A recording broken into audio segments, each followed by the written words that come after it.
घनश्याम जी, मैं आपके पास पहले आ रही हूँ। आप प्लीज मुझे ये बताइए कि आखिरकार ये देश को चक्रव्यूह में कौन फंसा रहा है? घनश्याम तिवारी, नागालैंड में आपके एमपी ने क्रिश्चियन के नाम पर नमस्कार रोमाना जी, आपको इलेक्शन कमीशन ने घनश्याम जी को लेकर आइए मेरे साथ स्क्रीन पर। ठीक है घनश्याम जी आइए। नलिनी जी प्लीज अपनी बारी का इंतजार कीजिए सर जी।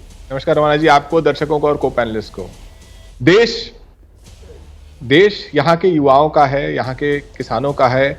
जो कमजोर वर्ग है उसकी देश के सरकार से अपेक्षा है। अब सरकार से पूछा जाए कि ये कौन कहाँ खड़ा है, देश का युवा कहाँ खड़ा है?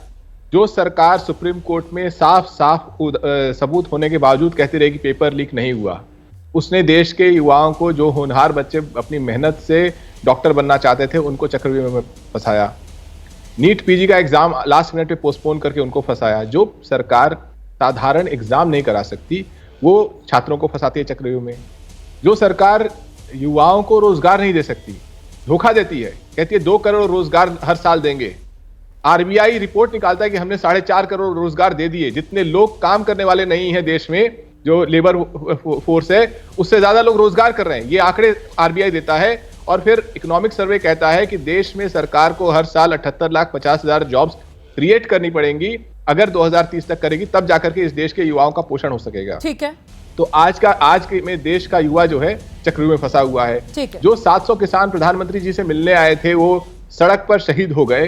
वो किसान चक्रव्यूह में फंसे हुए थे। तो जहां जहां जो भी कमजोर व्यक्ति है, उसको इस सरकार ने, चाहे वो दलित हैं, पिछड़े हैं, जातीय जनगणना की मांग कर रहे हैं, जो प्रेस है जिसको आज एक पिंजड़े में संसद में बंद कर दिया गया है, इस देश में जो भी कहता है कि मुझे इस देश पे गर्व है और मैं अपनी मेहनत से इस देश को आगे बढ़ाना चाहता हूं, उसको इस सरकार ने चक्रव्यूह में फंसा के मारने की कोशिश की है, ताकि इनके 6 जो चक्रव्यूह के कर्ता धर्ता हैं, A1 A2 जिसके बारे में कहा गया, नरेंद्र मोदी जी, अमित शाह जी, डोवाल जी, ये सारे जो चक्रव्यूह कर्ता धर्ता हैं, इनका फायदा हो सके। केवल आपको आंकड़े उठा के देखने की जरूरत है। सर ये A1 A2 बड़ा दिलचस्प है। ये A1 A2 बड़ा दिलचस्प है। ऐसा लगता है जैसे देश के अंदर बड़ा उद्योगपति होना ये गाली हो गया सर। ये A1 A2 ये देश के उद्योगपतियों का मजाक उड़ाना, इससे हम क्या हासिल कर रहे हैं सर?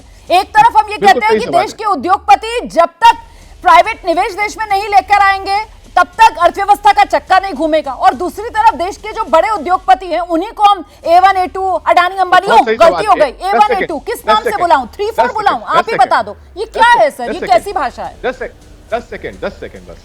सरकार को बार बार कहा गया आपने युवाओं के साथ अन्याय किया, सरकार का कोई मंत्री खड़ा नहीं हुआ, न स्पीकर कुछ बोले। आपने महिलाओं के साथ अन्याय किया, न स्पीकर बोले, न सरकार का मंत्री बोला। आपने किसानों के साथ अन्याय किया, छात्रों के साथ कोई खड़ा नहीं हुआ।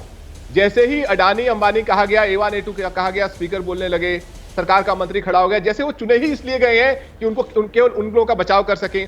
जो भारतीय जनता पार्टी 10 साल में चंदा लो धंधा लो के मॉडल में 13,000 करोड़ चंदा जमा करती है, ये देश के गरीबों ने चंदा नहीं दिया है। इलेक्टोरल बॉन्ड का डेटा छुपाने वाली सरकार और छुपाने वाली पार्टी हमेशा मुट्ठी भर पूंजीपतियों के साथ खड़ी है। और मोनोपोली क्रिएट करने वाले लोग उद्योगपतियों के साथ नहीं खड़े हैं, वो उन लोगों के साथ खड़े हैं जो भ्रष्ट उद्योगपति हैं, वो उनके साथ खड़े हैं जो क्रोनी कैपिटलिस्ट हैं।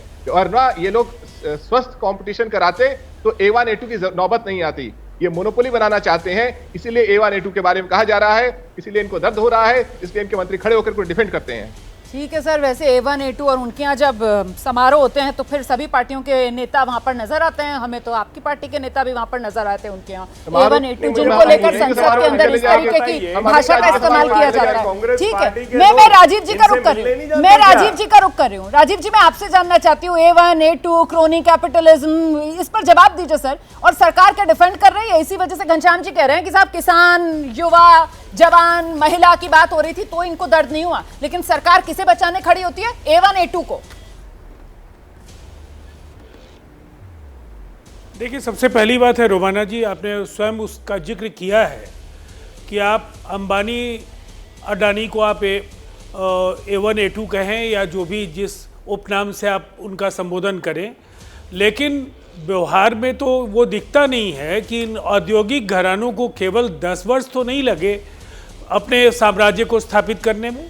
सही बात। कांग्रेस की जो दशकों की सरकारें रही हैं, ये सरकारें भी औद्योगिक घरानों को मजबूती देने का काम करती रही। और जो संपत्ति के वितरण को लेकर के पूर्व में भी जो सबसे मानक पैमाना क्या है कि पर कैपिटा इनकम अगर आप देखें तो 2013 इनकी सरकार का जो आखिरी वर्ष है उस समय ये 149 जो global per capita income index है वहाँ थे। वहाँ कोई बहुत बड़ी छलांग तो नहीं है, लेकिन 137 पर हम आए हैं। संसाधनों का समान वितरण एक चुनौती है और इस दिशा में आगे काम करना होगा। लेकिन दूसरी तरफ आप पूरे चक्रव्यूह पर आप बोलते रहे और चक्रव्यूह का अर्थव्यवस्था से लेकर देश को ग्रहण लगाने के लिए आप दो औद्योगिक घरानों को जवाबदेह मानते हैं। आप स्वयं गए हो या नहीं गए हो, लेकिन राहुल गांधी जी के इंडिया ब्लॉक के तमाम नेता सपरिवार पूरे कुनबे के साथ, लाव लश्कर के साथ उनके समारोह के हर अवसर पर दिखे।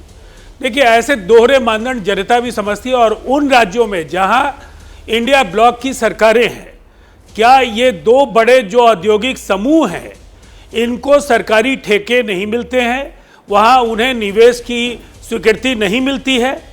अगर इसके प्रामाणिक आंकड़े इनके पास है तो इन्हें बताना चाहिए, नहीं तो हम लोग इन्हें आंकड़े बताएंगे।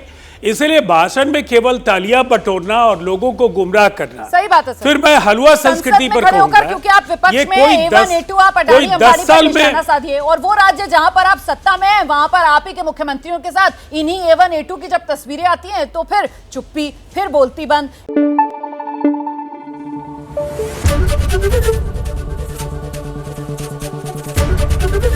ABP न्यूज आपको रखे आगे।